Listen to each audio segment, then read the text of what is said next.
In this video, we're going to look at factorising, which is the opposite of expanding.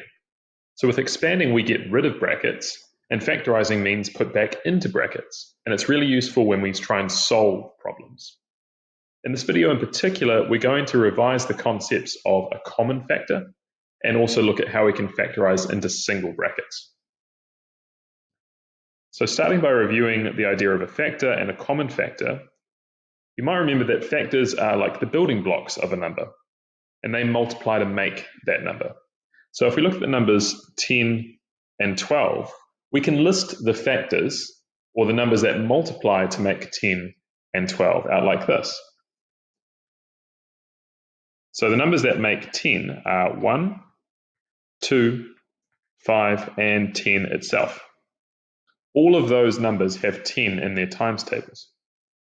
For 12, we have 1, 2, 3, 4, 6, and 12.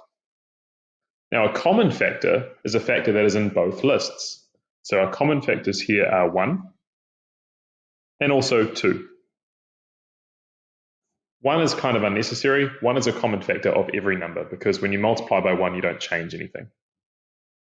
So 2 is actually the only useful common factor there. It's also the highest common factor, which we can write here as 2.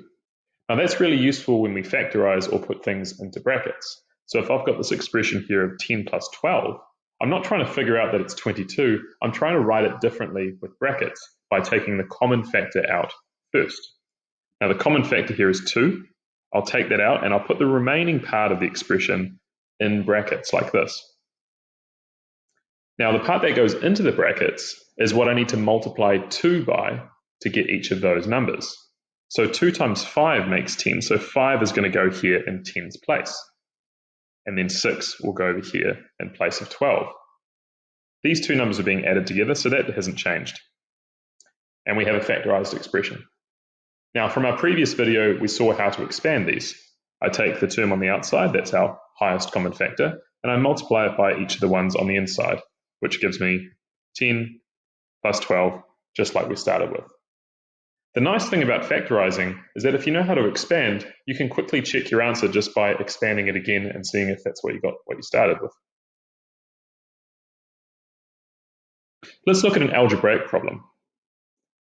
There are actually a few common factors of 2x squared and 4x. 1, of course, will be a common factor, but also the number 2, because both of those coefficients are even numbers, so 2 will be a factor of both. X is a common factor, because we can see that there's an x term in both terms there. 1 is an x squared, but it still is a multiple of x. And so, of course, 2x is also a common factor.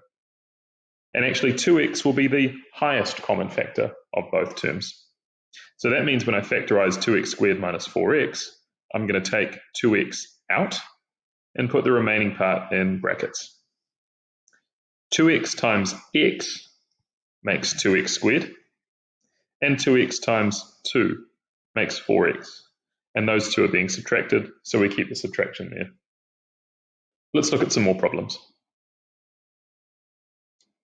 Here, the highest common factor is just 2, and that's 2 times x and 2 times 2. Highest common factor will be 7, and that's 7 times x and 7 times y. Now, the highest common factor is actually 3x, not just 3, because we have, of course, a highest common factor of 3 for the coefficients, but x for the algebraic terms. So we can multiply that by x to get 3x squared, and 3 to get 9x. Lastly, this problem is a lot more difficult than the others.